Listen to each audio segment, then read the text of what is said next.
Yes, sir. Welcome back to Talking Nets, episode 74. You already know we're bringing the energy. It is a late night pod, though. It's about to be 11 p.m. The Nets just played the New York Knicks in Madison Square Garden in front of no fans. The Nets signed, well, not signed yet. It's not done yet, but the Nets made a trade for James Harden. It's supposed to be getting finalized. Before that, people were talking about where is Kyrie, the videos that came out. And before that, we knocked off the Nuggets, Hudson Flynn. We got a lot to talk about in this next hour. How are you doing, bro? You've been crushing it on Twitter. We've been crushing it on Twitter, Instagram, podcast, all of it, man. It's a good time to be a fan. Say what's up to the people. Man, what's up to the people? Let me tell you, we've both been doing it and we're going to stay doing it, but I don't even want to vamp too much. I don't want to, hesitate, too much before we get into this podcast because we got so much to talk about. There is no part of this podcast that is not eligible to be its own podcast. If we had just one of these events happen in a week, that could even have been an emergency pod. So Keith, I'm not going to go for too long. Let's just get right into it. Yeah, we have to get right into it. And I think what would be best for us to do is to just ride into the Knicks game from the momentum. We just watched the game. Man, what a day. I will remember this day as a Nets fan, as a sports fan forever. I woke up this morning. I played back-to-back. They're going to ask if I could play the shit back-to-back. I wanted to play that because Drake says, I learned the game from William Wesley. You can never check me. We're playing against the Knicks, Worldwide West. We see KD. We see him talking to Worldwide West. KD's going to play in the back-to-back. Is he going to be okay? First back-to-back on that Achilles. KD said, yeah, I'm good. Don't worry about me. What were you thinking watching the Nets come out today with only 9 players available? After the news that we've lost some of our favorite Nets players, some of our core Nets, some of our old regime Nets. I was thinking I couldn't care less about what happens in this game. This game doesn't matter. We're going out there with 9 players playing our bench. Yeah, love to see KD, love the Knicks. But if this was a game against any other team, I'd care even less because with what just happened in the world, in Nets, the Nets world, our world, Nets world, the whole NBA is Nets world right now. With what just happened, it's just next level type stuff. So, if it takes, drop into 6 and 7 against the Knicks, oh, we lose to the Knicks, oh no, I don't care. I don't care what happens, but the Knicks are still going to be the Knicks and the Nets are still going to be the Nets. And that absolutely did not happen. KD was vintage in his first game at the Garden, goes 10 of 18 from the field, 6 assists. I mean, he's KD. Never going to forget about that.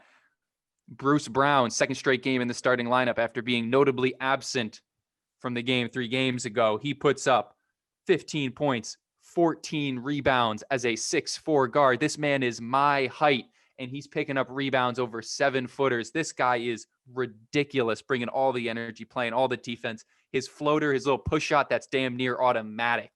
It's ridiculous. Even DeAndre Jordan starting at the center. He played well. There's nothing to say. There's no complaints. He went 4-4 from the field, 9 points, 12 rebounds. That's what we're looking for from DeAndre Jordan. And then our guy coming off the bench, Reggie Perry, friend of the pod, 5 of 7 from the field, 11 points, 1 of 2 from 3, 5 rebounds in 22 minutes. Whew. Let me tell you, made me worry a lot less about the Nets' depth in the front court after watching that. That was amazing. TLC did his thing. Landry Shamet had a little bit of a bounce back game. He put up 13 points on 3 of 9 shooting. Okay, Landry. And of course, Joe Harris is going to ball out. Of course, Jeff Green is going to play like Jeff Green. And the Nets just came out and they just rolled over the Knicks like everyone expected, like everyone knew that was going to happen. And honestly, I put it out on the Twitter. I can't think of a better night for Nets fans than to beat the Knicks and to trade for a top 5 player in the NBA. It doesn't get any better than that. Facts. You crushed that. And I don't need to go through the box score, but I can just talk about a few things, man. Game 13 out of 72. and it seems like we're restarting the season right now. The Nets are 7-6. The Nets win this game 116-109. Our guy Reggie Perry, I love that. That was the biggest thing for me today. Reggie Perry, we watch when we watch the games. Hudson and I cover the games. Hudson clips the clips on Twitter. I do the GIFs on my Twitter, and then we watch the post game. We're also Yankee fans, and if you're a Yankee fan, you know to watch the post game because you can always get like little nuggets and little things as a fan. And we watch the post game for the Nets, and we usually see Reggie Perry after the games getting up shots. I think after the Nuggets game, it was him and Rodion Kurucs getting up shots after the game because they didn't participate. Stay ready, Reggie. Reggie came on episode 68. This is 64, so go back, listen to 68. Reggie Perry joined us, and he told us he was working on his three, shooting the three. We got to see him shoot the three tonight. I just was like, I had like a proud moment, man. I was so proud watching that kid get to play in Madison Square Garden, but I wish he could have played in front of fans. Your rookie year, you're an MSG, you're playing for the Nets. You're a rookie, and you're playing with KD. You're on a team that's bringing in James Harden. You walk into the Garden, and it's crickets. It's quiet in there. And he did his thing, man. He was ready. And he's the type of guy that I think is going to come up big for us. He didn't get as many minutes in the beginning, but I expect him to get some work now. Who else? Bruce Brown. Bruce is loose. What can Brown do for you? That's my guy. He's too tough. Like, when we talk about the Nuggets game, we'll talk more Bruce Brown, but it's good to see him get going on this pod. I don't know, episode 71, 72, 73. We were calling for Bruce Brown to get minutes. Why did you make the trade for this guy? Right? You have a dog in Bruce Brown. This guy, he's got tenacity. Like, he's got a motor. He doesn't stop. He rebounds. Like, come on. I don't even have to. We're going to talk more Bruce Brown when we get to the Nuggets game. What else from this game tonight? I just, I wish that we could have been there. I've been to a few games at Madison Square Garden, but I went to a Nets versus Knicks game in Madison Square Garden. I think it was January 30th, 2018. And I think it was right after they redid the Garden. And I was like, oh, it's nice in here. I think the Nets lost. I don't even remember. It was a way different vibe. I wish we could be in the stadium for these vibes. We'll get there. Fingers crossed for, I don't know, a playoff run where they open the Barclays Center up to us. Maybe we get in there. It's a long way to go, but good win. And honestly, for the Nets to come out tonight, I was expecting, like, I think I was in the office talking to BBD talking Knicks fan. And I was like, well, half the team is gone. So I don't know, I don't know what to expect tonight. Like, I didn't think we were going to lay down, but I didn't know what to expect tonight. DeAndre Jordan, we owe DeAndre Jordan at least some compliments. He had a nice dunk tonight. He looked a lot better after having the night off. And Chris Chiozza, I'm glad that, like, hey, look at Cheese, right? Cheese got cut, re-signed, but Cheese is still around. Cheese did not get traded. He's still around. Man, shout out to Sean Marks. Just needed to say that. Uncle Jeff as well. That's the Knicks game. Let's go into the Nuggets game. Before we talk about rumors, before we talk about where's Kyrie, before we talk about James Harden, let's focus on these games. I feel like you and I probably got more notes and more to talk about from the Nuggets game than this game. This game was over pretty quick. KD was assaulting the Knicks tonight. So let's go back. Club going up on a Tuesday in Brooklyn. Throwback jerseys. The 91 New Jersey Nets jerseys. I love those jerseys. The Nets come out and win that game against the Nuggets. And that was game 72 of 71. We had an episode, the last episode, where we titled the episode Playing Up and Down, because the Nets were playing up to their competition and down to their competition. So with the Nuggets coming in, we all saw what they did in the bubble. We know Jamal Murray. We know Nikola Jokic, XYZ. These guys played up. Nets win 122-116. I think that was game of the year. Before that game, the other game that we played up was the Jazz game, where obviously we're looking at Rudy Gobert and Donovan Mitchell, two all-stars. We played up to them. That was game of the year for me. and Kyrie was there. This is a game of the year now. Kyrie wasn't there.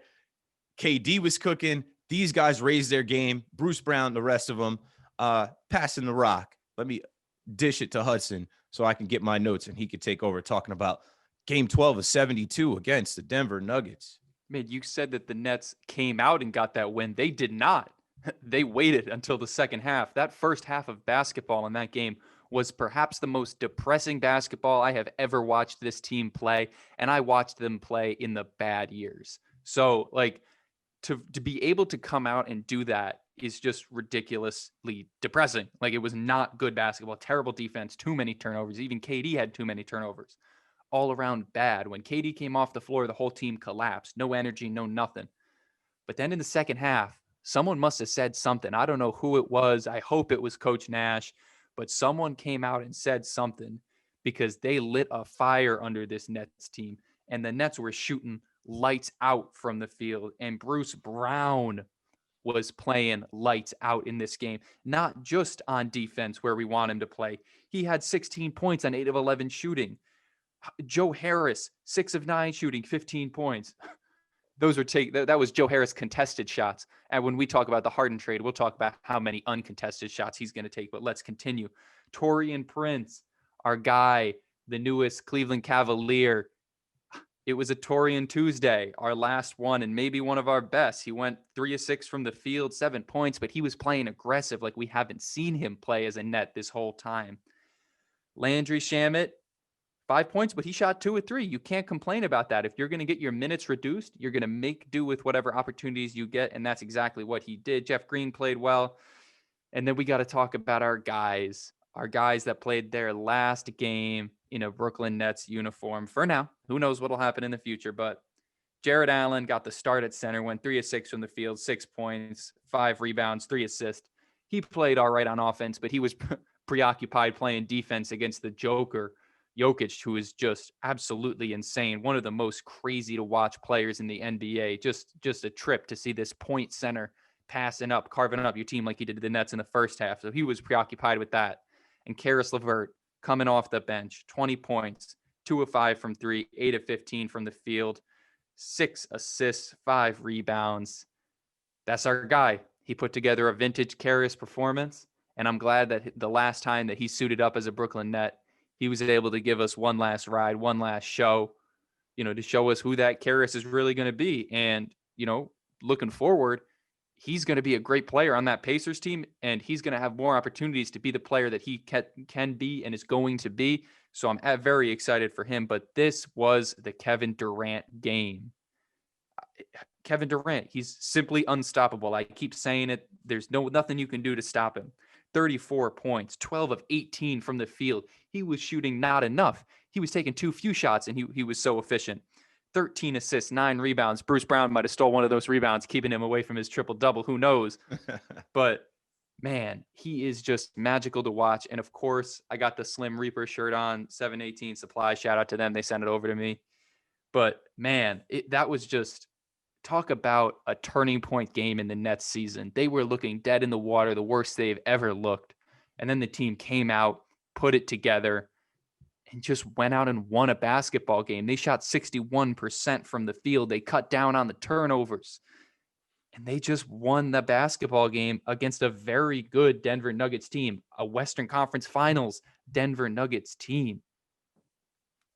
What else could you ask for? If this was all we were talking about in the podcast, I'd be thrilled because the Nets took that game and turned their season around. Yeah, and that was the old regime Nets.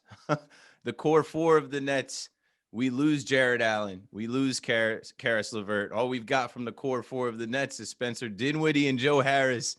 It's all good. Shout out to Mr. Burn Notice, John, Dane. A lot of people were hitting me up, Nets fans out there, as soon as they heard the news today. But let's wrap this game up, this Nuggets game. You made a good point. This game started off slow. Going into half, I thought we were going to lose this game.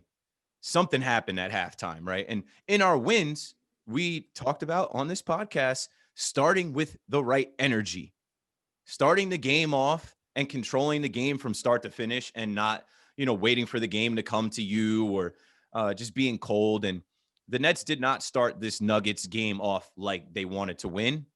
but I don't know what was said at halftime. I don't know what adjustments were made. I'd pay $100 just to watch the 10, 15 minutes of what they did or said at halftime. I think Steve Nash, can we give Nash some credit? I think Steve Nash is starting to get his voice with this team. He's starting to speak, and these guys are listening and they're understanding and they're making adjustments. And from what I'm getting from the post games, when they talk about Coach Nash, they say, hey, he tells us what we need to do and we go do it. As simple as that. So at half, whatever they did, I don't know. They got Michael's secret stuff, ate some sensu beans. We come out in the second half 7-7. And KD, man, like I've known, obviously we've watched KD. I've been a KD fan my whole life. Well, not my whole life, but like it feels like, let's see, when he was at Texas, I think I was in high school, and I've been watching this guy, and I know he's just a rare beast, but watching him in the Nets jersey and watching him coming off of the injury, I'm just like, this is ridiculous. We've never seen anything like this. This is KD's team. And I had said that I wanted to see the team with KD and not with Kyrie.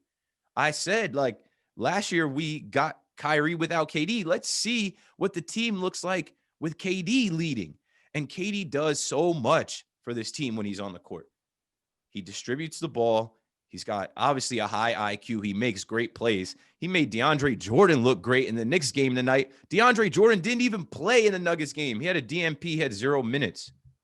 In that Nuggets game, Bruce Brown, what can Brown do for you? He can D up the best guard on the other team. He was following Jamal Murray. Jamal Murray, he scored 20 points, but you could tell Jamal Murray was like, yo, get this dude off me. He's playing full court press. Like, this guy's guarding me the whole court, blocking my shot.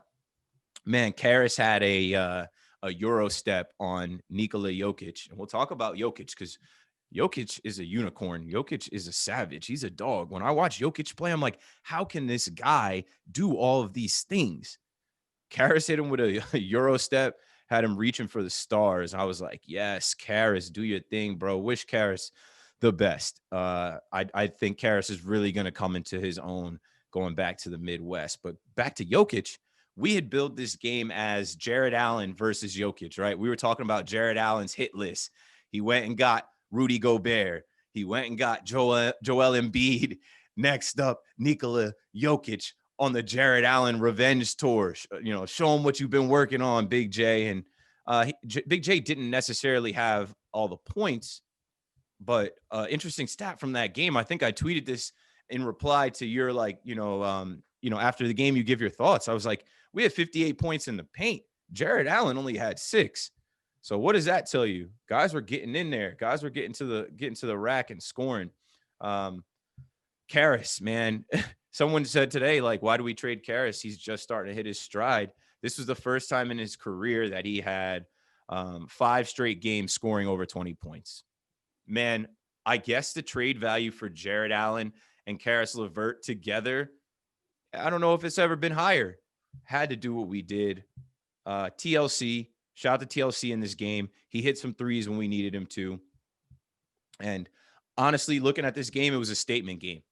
With all of the chatter on Tuesday, right? Tuesday morning, yesterday, if you're listening to this, most likely you're listening to this on Thursday morning. So 2 mornings ago, we woke up and we saw the videos of Kyrie, and he was out partying. He threw a party. We'll talk about that in a minute. But I immediately said the narrative has changed. This team has a game tonight and a game tomorrow. Winning cures all. Go out and win the games. Control what you can control. And they did, man. KD is a savage. Karras was balling. Shamet actually saw the ball go through the hoop in this game, which I think helped him a little bit.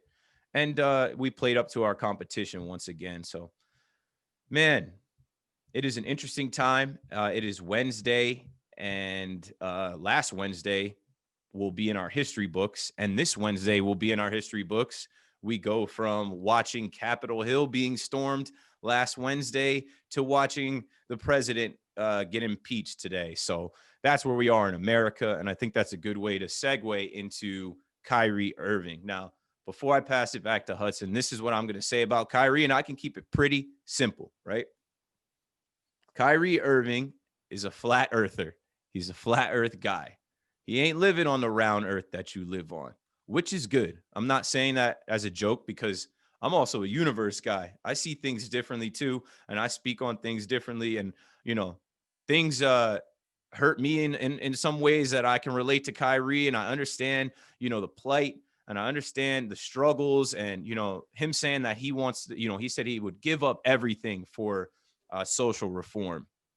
It's exhausting being a Black person in this country. It really is. I can speak to it in my own life, in my own situation, just trying to work hard to be accepted, just having to go that extra mile to be considered good enough, being judged by your hair, being judged by your skin color, by people that don't even know you. It is a ongoing battle and struggle. And in America, that struggle has been going on forever. And Kyrie Irving right now seems to be taking some time away from basketball to kind of fight the fight. So go ahead and save the world, Kyrie. Like, do your thing, man. I think this team is just fine. I think the Brooklyn Nets organization knows that Kyrie is on his personal leave. We played a game on Tuesday night at 7:30. At 7 o'clock, he was in a Zoom meeting, being visible, right? That's fine. Do that stuff, because I'm not going to get on this microphone on this podcast and say that stuff is more important than basketball, or that basketball is more important than that stuff. Excuse me, I misspoke. I'm not going to get on the podcast and say that stuff's not important, because it is. Life is more important than sports. This is all entertainment. This is all a game. George Hill came out last night and basically said, should we even be playing? And when you think about it, with the COVID protocols and what the NBA is going through, trying to have a season without a bubble, we might be on our way back into a bubble where Kyrie didn't want to go anyway. Kyrie was trying to take that momentum that was built in the summer and do something. I know that this guy, Kyrie, is misunderstood. I know that there are some haters out there, whether they're Cleveland fans or Boston fans. It's just tired, man. Y'all keep worrying about where Kyrie is. I know you want him to, shut up and dribble, but the last thing I'll say about it is Kyrie has the ability to hoop. He also has the ability to affect change. He's got money, he's got power, he's got influence. What ability is more important right now? What ability should he be tapping into right now? We are at game 13 out of 72. If this was April or May, I might be singing a different tone, or I might be singing a different tune. I'm sorry, it's late. I'm losing my words, but you get what I'm saying. And that's all I'll say about Kyrie. Take it away, Hudson Flynn. I'm going to keep it nice and short. I'm going to echo what our guy Richard Jefferson said on the Yes Network broadcast tonight. Kyrie, do what you have to do, handle what you have to handle, so that you can come back and ball out on potentially the most talented, the greatest big three ever assembled. You kept it a lot shorter than me. I lied. I said I was going to keep it short, but like, when do I ever? I had to make up for you. I think we averaged out to about, two normal size statements. Yeah, it's fine. We are probably at the halfway point of this pod, or just about there. So, talking about Kyrie, man, once again, the Brooklyn Nets know. And we got goofies out there like Stephen A. Smith saying he should retire if he doesn't want to play basketball. No, Stephen A. Smith, you should retire. You're washed, and you've hit clown status on ESPN. And I kind of, got to a point on the last episode where I said, we need to know. It was Monday. I was like, we need to know. We need a definitive yes or no. But we as fans don't get that. Like, we don't get to know. Kyrie, I'm sure, had conversations with Sean Marks, Steve Nash, and his teammates about where he is, what he's doing, when he'll be back. And it's funny because there's this timeline of, Kyrie stuff, and people are just like, oh, have fun with Kyrie. Hope you enjoy the headache. I will enjoy the headache, because Kyrie is art on the court. He is ridiculous. He is one of the best basketball players I've ever laid eyes on, and he's going to come back. Kyrie once said that, we need another piece. And then chatter started talking about a third star, or Twitter chatter and Nets Twitter chatter was saying we need a third star, because Kyrie said that it was glaring that we needed another piece. And now a trade is being finalized for a third star, but actually KD and Harden would be the 1 and 2. Kyrie would be the third star. So let's talk about that.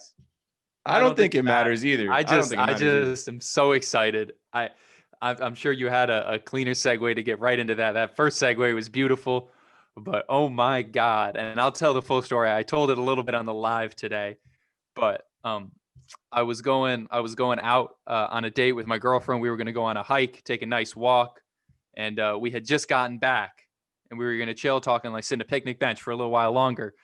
But then I checked Twitter, and it was a Shams bomb. He came out. He said, the Nets are finalizing a trade to send James Harden to Brooklyn. And I said, okay, time to go home and freak the hell out, because that was exactly what I did. I rushed home. I nearly got into several car accidents on the way back. It was a disaster, but I got back and we went live, and we've had some time to, figure out and crystallize our thoughts. And, I usually am pretty good at that, but I just keep coming back to the same thing, which is, man, we made it. This is it. This is what Nets fans have been waiting for. This is going to be the most exciting show in basketball, in addition to what was already the most exciting show in basketball. The NBA took the 3 most hated players, maybe of all time, and put them on the same team. And now the Nets are just going to run it, and they're going to kill it. And after watching that Knicks game tonight, it alleviated some of my fears. I was worried. We don't have Jared Allen. Are we going to have to run DeAndre Jordan 48 minutes at center? No, we're not. We have Reggie Perry. We have Claxton coming back. Are we going to lose some of that depth? No, we have Bruce Brown. Shamit's hitting his stride. We have Tyler Johnson ready to point guard up on the second unit. Like, I don't know. Like, I'm sad to see our guys go, and I thank them for everything that they brought to this team and everything that they did. But it's winning time. It's championship or bust. And when you have one of the greatest players of all time in Kevin Durant on your team, and that's not a joke, of all time, you don't waste that. You don't say, oh, my future is more important, my past is more important. People talk about, these dynasties, the Warriors, the Miami Heat, the Bulls. We talk about the dynasties. We don't talk about what happened after. We don't talk about really what happened before. We talk about them winning, and the Nets have made the moves to put together a winning team with the 3 most dynamic shot creators in the history of the NBA to be on the same team. It's just ridiculous. And people are going to come out, and goofies are going to come out and say, how's it going to work? Oh, they're not going to share the ball. You have 3 of the players with the biggest ego on the team. Who cares? Haters, stop hating. Just listen, I get it. You're jealous. It makes sense. You should be. We're Nets fans. If you're not a Nets fan. We have been dealing with this our entire career as Nets fans. Do you remember when LeBron almost came to Brooklyn? Remember to New Jersey? Yeah. Remember that? The decision? The Nets were involved in that? Yeah. I was mad when he didn't. Like, Nets fans were unhappy. I thought Jay-Z was going to hook it up. I honestly thought Jay-Z had the in. For like a day. But like, here we are now. You know what? It took some time. The Nets haven't, been this perennial powerhouse since really the early 2000s. But, for you Nets fans, for you older regime Nets fans than I am. I'm only 19. Keith, older than Keith even, back to the ABA days. You guys have been waiting. Whoa. What you trying to say? What you trying to say? I said people that are, I said you're not the oldest regime. That's a compliment. Like ABA days? No. Older than you. The people from the ABA days. ABA was like the 60s, bro. Yeah, it's like the 70s. It was like Bernard King. Those good old days. I don't know. We have plenty of listeners on this podcast. All I'm trying to say is this is the moment we've all been waiting for. The Brooklyn Nets are the biggest show in the NBA with the brightest lights in the greatest city in the world, and I am here for it. As soon as the trade went through, I was like, ladies and gentlemen, we got him.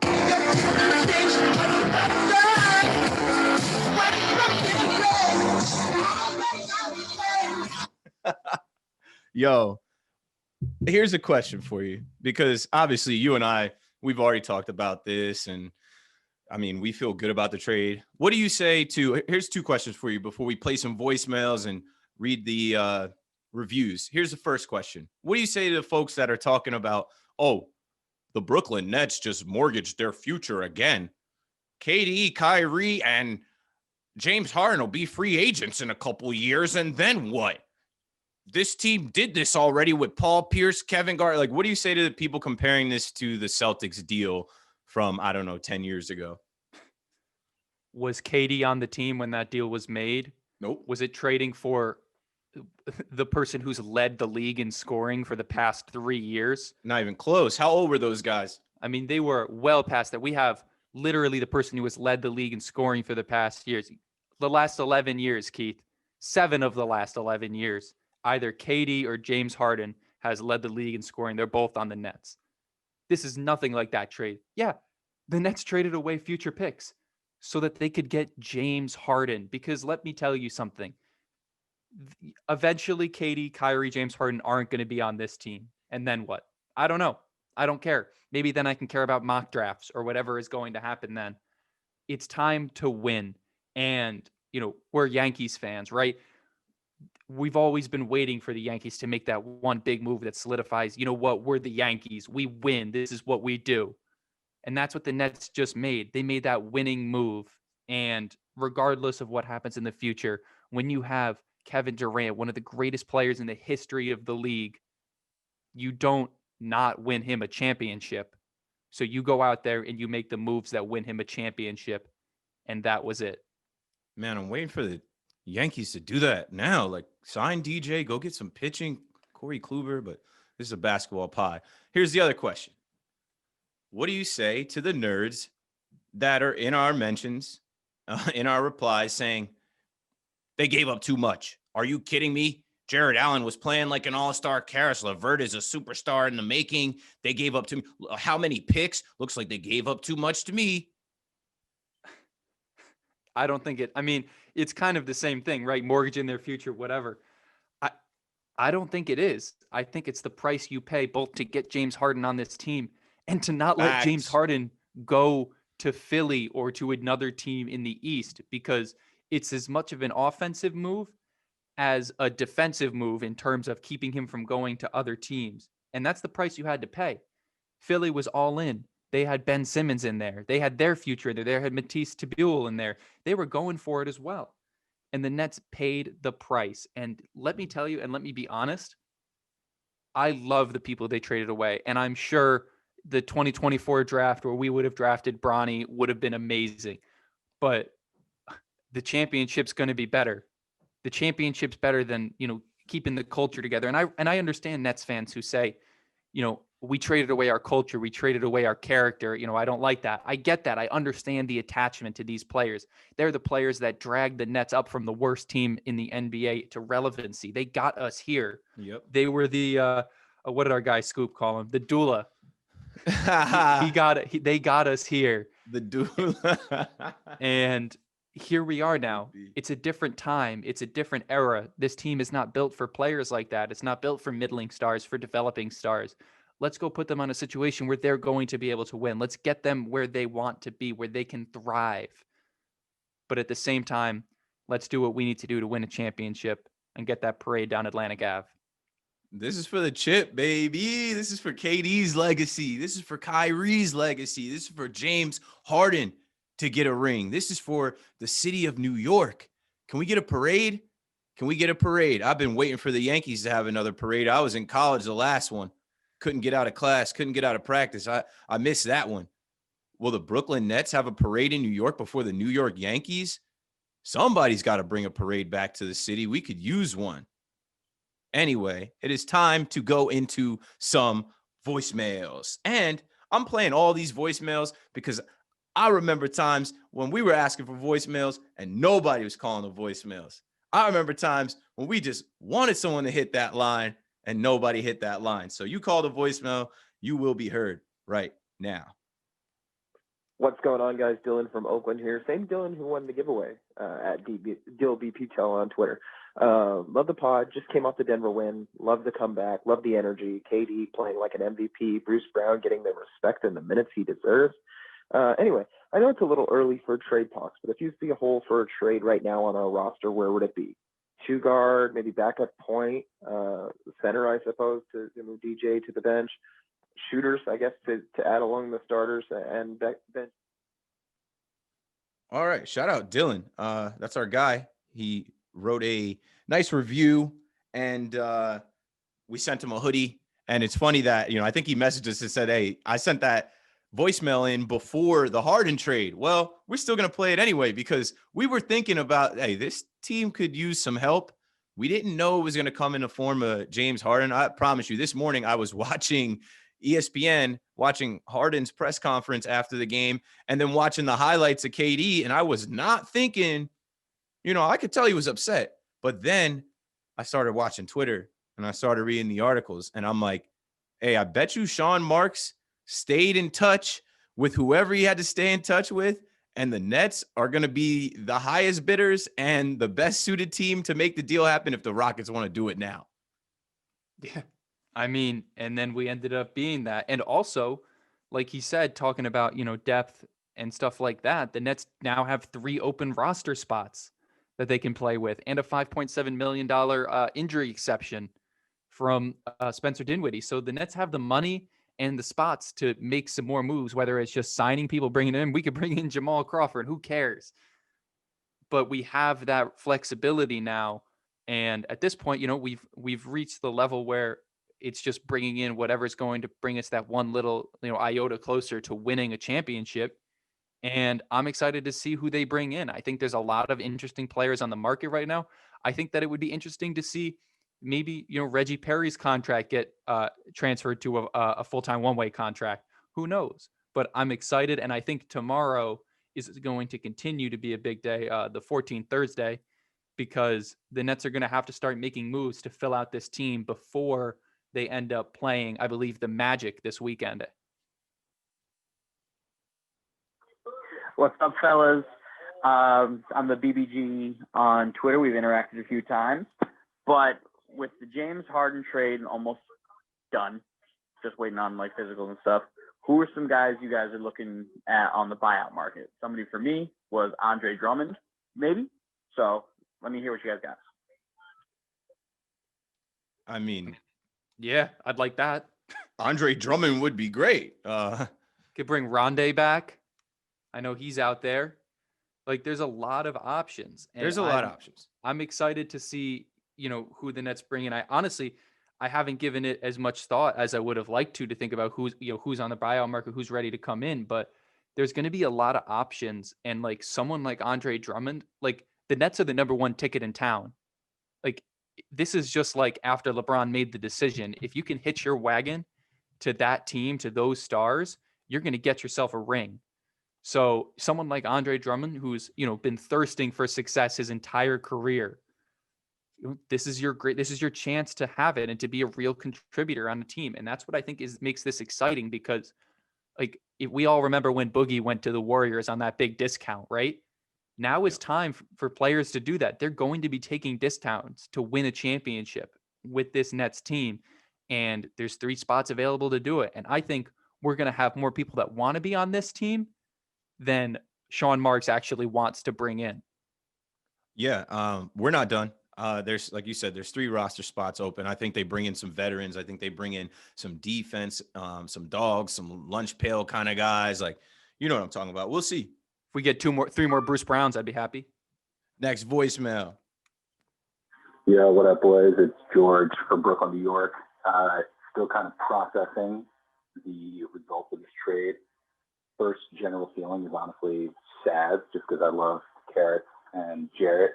I don't know if this makes any sense, but I feel like I would rather have rooted for this fun team with Carrot and Jarrett and everyone with all the ball movement and maybe that gets us to the championship. Maybe it doesn't. Then root for this big 3. That's going to be probably chaos and championship or bust. Let me know what you think. Go Brooklyn. Peace. I feel like there's a sense of worry or this doom that people are having that I don't have. I'm not afraid of this. Also, I've been prepping mentally for the Harden trade for 3 months. I kind of this happened today, and I was I kind of already had that in my head in October. I kind of already draft night, we were ready. We went live. We expected it to happen on that draft night. Yeah. So like, for me, it isn't a matter of like, what I have rather like, I had plenty of fun rooting for the fun team, the bubble Nets, the bubble boys, the old regime Nets, the no name Nets, the core four of the Nets, like the bench mob, the dancing net. Like I had a lot of fun rooting for those guys, but what's going to be even more fun? I don't know, getting out of the first round of the playoffs, maybe making it to the Eastern Conference Finals this year, maybe getting to the finals. The finals would be lit. Come on, man. I was in love with the team that we had because of the culture that was built in Brooklyn. But I knew all of that was a vehicle to get to this. Like I knew all of that was to attract players like Kyrie, KD, James Harden. So I'm not going to cry about it now. Like, that's kind of like, that's kind of backwards. Like we worked to get here. I'm cool with this. Like I can't wait to see what it turns into. I know some people are like, oh, the Nets sold their soul to the devil. It's only going to backfire. I'm like, no, that's what you haters say today. These guys want to win. These guys want to play together. Hudson, what are you thinking about the old team versus, I don't know, the new team now? The old team, new team, I don't see that much of a difference. They're still playing in Brooklyn. They're wearing the black and white. I mean, this is still our team. We still want our team to win a championship. Oh, and also, people are forgetting Spencer Dinwiddie and Joe Harris, our boys from the 2014 draft, second rounders, are still on this Still team. here. They're still here. Dog. And they're going to contribute. I mean, Joe Harris, I didn't even get to mention this. I don't think there's going to be a player in sight when he tries to take threes if he's out on the court with those three players. Oh my God. If the Nets run that like a four-guard lineup with them, there is going to be no one near him. He is going to be taking target practice on this team. And we have those fun characters. And guess what? We have Sean Marks to root for. We have the Brooklyn Nets to root for. Like, I don't understand that mindset. We watched this sport. We're fans of this team for them to ultimately bring home a championship. And let me tell you, that is more fun than anything else that could ever happen. And I loved it. I liked the D'Lo eras. I liked, having this cool team that was like scrappy, and the bubble Nets, and the bubble Nets shocked the world against all odds. I want to be on the side of the odds. I want the odds makers to think we're going to blow everyone out, because that's fun, and winning championships is fun. And let me tell you, George, you're going to have fun when the Nets win a championship. You're going to be having a good time. The championship is forever. Getting to the finals and winning it is forever.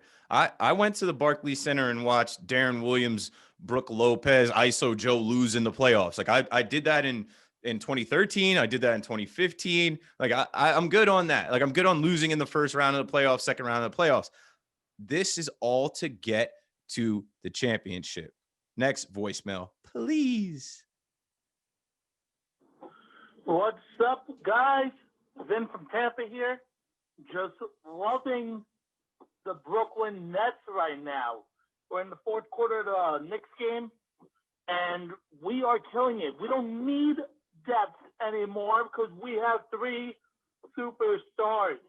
Well, that's if Kyrie comes back. But, of course, we're going to go win some rings now. We need some jewelry, and let's go do it. Love the Nets. Love the pod. Just keep on going, and let's go Brooklyn. We go hard. You already know. Yes. See, now that I actually didn't listen to that before I played it, but it was like perfect, because I just said, no, now we're ring chasing.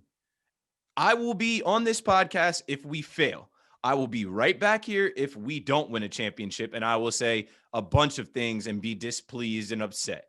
But right now, the future looks bright, man. The future looks bright.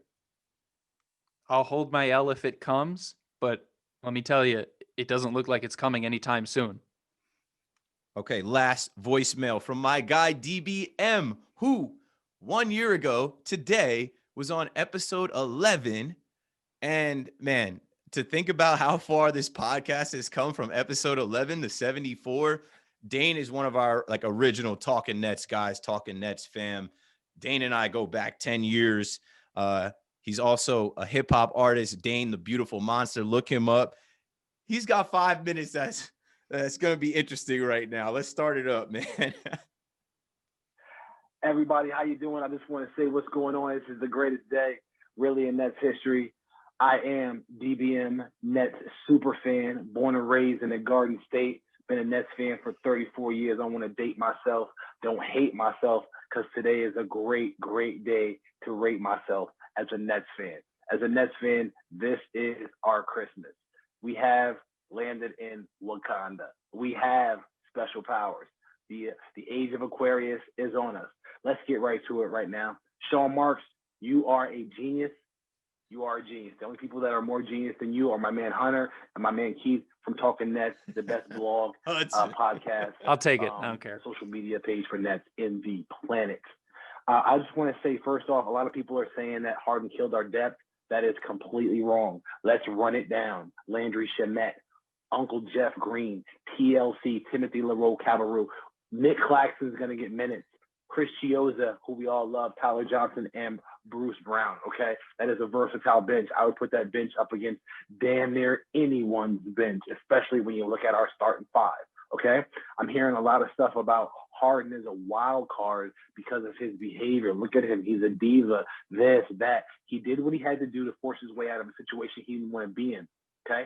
But let's look at it under the microscope. Can we do that, Hunter? Keith, can we do that? Can we look at it under the microscope very quickly here, please? Thank you. This is the first time in James Harden's career that he has chosen where he'd like to be. He chose us. We're the girl that he wants to go to the prom with. Don't believe me? Let's backtrack. Drafted by who? OKC, Sam Presti, right? So you don't choose where you get drafted. He got drafted there. Then they trade him to Houston. You don't choose who you get traded to, and if you do your research, you'll find out James Harden was what? He was heartbroken when he got traded out of OKC. Did not choose to go to Houston, okay? When he decided he didn't want to be in the Rockets anymore, where did he say he wanted to go? Brooklyn exclusively. He held them to the collar for weeks with only one team. He chose us. I love that. Don't you love to get chosen? Do you remember as a Nets fan when nobody chose us ever? Okay, James Harden is choosing to come here. This is great. Karis LeVert, Jarrett Allen, Torian Prince, we love you guys. Thank you so much, and thank you for all of the bridge players that built us to the point where James Harden would choose us, okay? Another X factor I'd like to point out very quickly, if I can, please, Hunter. Keith, thank you so much. D'Antoni, the X factor. Everyone's saying, oh, James Harden's personality, blah, blah, blah. He's a diva, this and that. We have Mike D'Antoni, the one who set James loose on the league, the one that knows James is. I think he got cut off. We've got the rest of the message. Right back at you. This is DBM Net super fan. I got disconnected there, so I had to jump back on the call. Listen, we have D'Antoni, which is the X factor in mentoring and guiding the transition for James Harden into Brooklyn, into Bedford-Stuyvesant. Over there, you know, we don't necessarily have to worry in terms of how James thinks and what James might do, because we have the guy who James was unleashed by, the one who unleashed James in the 7 seconds or less offense, shoot as many as you can see style of play is D'Antoni, and we have him. So we have everything we need for James to lane here. That's why he chose us. Also, I want to point out, Sean Marks is a genius. The way that he's finessed these deals, that we could keep our depth, add James Harden, and still have room to add 3 players is amazing. I'd like to discuss a couple quick add-ons, potential players that the Nets could add to the roster. If I could, Keith, please. I know, I'm sorry, I'm picking up your whole show. Thank you so much. Listen, Travion Graham, a 3-and-D player, was already on the Nets. He's a free agent. Will be cheap. Jerrion Grant, you may know him. He's on the Knicks. Very versatile 3-and-D player, wing defender. He's a free agent. Mario Hezonja, okay? Free agent, 3-and-D, not so much D, but can hit the 3, available player. Jamal Crawford, love him. Young guy, Shamari Pond, went to St. John's, New York guy, New York flavor. He's a free agent, had a great career at St. John's. Could bring him in, last player on the bench type of deal. And not to be a homer, John Teskey, center from Michigan University. He's a rookie this year. He was undrafted free agent, went to Orlando, then got released. He is a big guy, big center. We could add him to our roster. There's plenty of players to pick up to fill out our roster real nice. Talking Nets is the best show in the world. Thank you guys so much. Love you. Bye. Hey, I will only give the floor 5 minutes to Dane because Dane did a favor for me in college that helped me graduate. I probably wouldn't be on this podcast right now if I didn't graduate. So shout out Dane. And he's right, man. And he's got me thinking about some of these vets that are out here. Weren't we trying to bring in Michael Beasley, Jamal Crawford? Like, there's some guys that are going to step into these Nets jerseys that we're not even thinking about. So that's all we've got for voicemails. And man, that was great because that's the most voicemails we've ever had in one episode. It's just a sign of the times. And we got to thank all the Talking Nets fam. We're growing. Nets Twitter growing. And right now we're going to read some of the reviews. So if you're listening to the pod for the first time, subscribe, rate us 5 stars, leave us a review. I know every podcast you listen to asks you to do that because that's how podcasts survive. That's how podcasts get guests. That's how podcasts just look good out here. So we're going to read these reviews. Thanks for the reviews. Starting off with Carl Kuzma, who writes, great Nets podcast. Dope podcast. Great analysis from real Nets fans. Been looking for something like this. 2 exclamation points, 5 stars. Thank you, Carl Kuzma. Next up, from Jad, 1331. He writes, BK all day, baby, 5 stars. Been listening to Hudson and Keith for almost a year now, and it's easy to see they are a couple of knowledgeable stand-up dudes passionate about our boys in black. They are plugged in with the important personnel surrounding the Nets, and these two have a bright future with the team. This pod is the perfect mix of NBA coverage around the league, real life, and, of course, analysis on the only important team in the tri-state area, the Brooklyn Nets. Love that. Next one from DJ EIWKEUY. I can't pronounce that.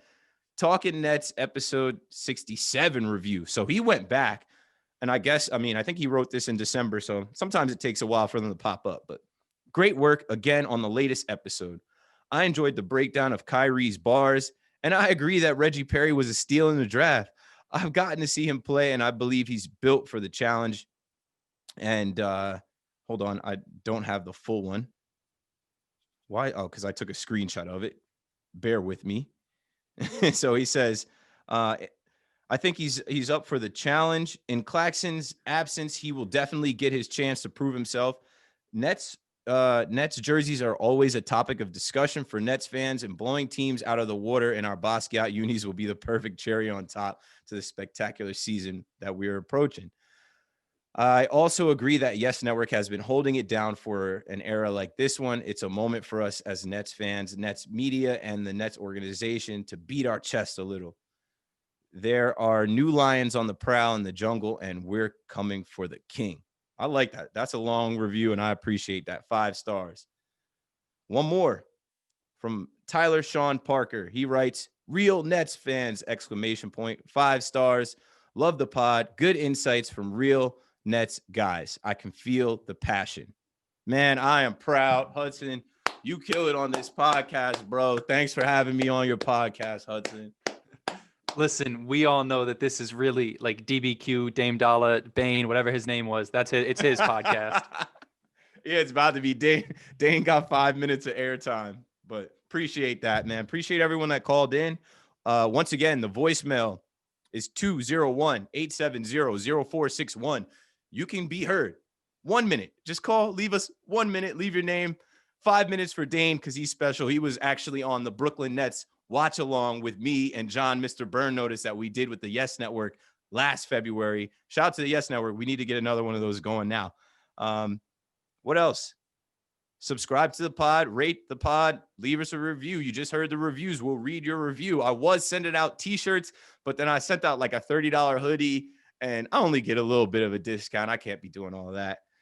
Plug the social media. We got to plug the social media. Talking Nets is approaching 3,000 followers. I remember when we had 300 followers, and it wasn't that long ago. We're the fastest growing brand underneath the John Boy Media brand. Right now, it's basketball season. It's our world, Nets world. Make sure you follow us at Talking Nets on Twitter, Instagram, Facebook.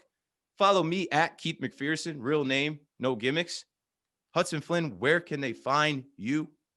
Same deal. Hudson Flynn _ real name, but follow Talking Nets though, for real. If you're that 3,000th follower, you get a little shout out on the next podcast. Yeah, maybe I'll do that. If the 3,000th follower, I'll send a Talking Nets t-shirt. But for the record, our 2,000th follower was David Cohn. So maybe the World Series champion could get a t-shirt. Go, yo, we're so plugged in with the Yes Network, the Yankees, the Nets synergy. And that's all we've got. This episode will be remembered as a moment in time. And I'm proud of the work that we've done as, two guys that are Nets fans that never did a podcast before, never really hung out before or met before, but we knew what we had in this. And, I think everyone that listens can tell that we're real Nets fans and we're passionate about this team. And we've been waiting for this for a while. And, things are looking good. So shout out to you, follow us and all of that. And I don't know, Hudson, anything else you got? Nah, Keith, close it out. Well, I'll say this. It is a new season. The Nets are going to look a little different with James Harden on the court. And I expect some other guys to be joining us as well. You should be joining us on Twitter, Instagram, and tell some people to listen to this pod, download this pod. And we will be back after the next two games, which are against the Magic and the Bucks. Oh, that Bucks game. Can we get Harden in shape by the time we play the Bucks? I think we can. When that game comes, I'm going to be pumped. And you already know what I say every game, every day. Let's go Nets. Brooklyn. We go hard, go hard.